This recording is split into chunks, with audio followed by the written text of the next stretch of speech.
అందరికీ ఈరోజు అయితే మన ఛానల్లో 100 సబ్స్క్రైబర్లు అయితే అయ్యారు. మన ఛానల్కి ఫస్ట్ అయితే చాలా హ్యాపీగా ఉంది. అలాగే మన ఛానల్ని చూస్తున్నాం, మన ఛానల్ని సబ్స్క్రైబ్ చేసుకున్న ప్రతి ఒక్కరికైతే చాలా చాలా థ్యాంక్స్ అండి. ఏంటి 100 సబ్స్క్రైబర్లకి ఎంత హ్యాపీ అనుకోవచ్చు. 100 సబ్స్క్రైబర్లు అవడానికి నేను ఛానల్ స్టార్ట్ చేసి 3 నెలలు అవుతుంది. 100 సబ్స్క్రైబర్లు అవడానికి ఇంత టైం పట్టింది. నాకైతే ఛానల్ పెట్టినప్పటి నుంచి కూడా ప్రతిరోజు వ్యూస్ సబ్స్క్రైబర్లు రావట్లేదని రోజు ఫీల్ అవుతూనే ఉన్నాను అనమాట. ఛానల్ పెట్టినప్పటి నుంచి కూడా ఇప్పటి వరకు.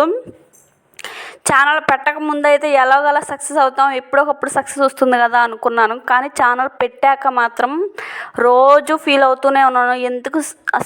ఎందుకు అసలు వ్యూస్ రావట్లేదు, సబ్స్క్రైబర్లు రావట్లేదు, ఎందుకు పెట్టాను అని ప్రతిరోజు ఫీల్ అవుతూనే ఉన్నా. కానీ స్టార్ట్ చేశాక ఏదో ఒక రోజు సక్సెస్ వస్తుంది కాబట్టి వెయిట్ చేయాలి. కానీ 100 సబ్స్క్రైబర్లు అయితే అయ్యారు. కానీ ఇంకా 900 మంది సబ్స్క్రైబర్లు మన ఛానల్కి రావాలి, వస్తేనే సక్సెస్ అవుతుంది. చూడాలి ఇంకా ఎంత టైం పట్టిద్ది అనేది.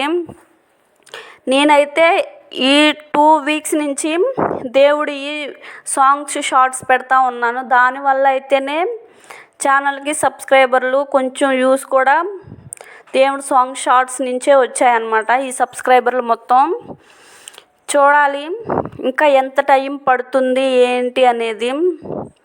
నేనైతే రోజు అసలు వ్యూస్ పెరగట్లేదు, నా ఛానల్లో వీడియోస్ ఎవరు చూడట్లేదు అని రోజు ఫీల్ అవుతూనే ఉంటున్నాను.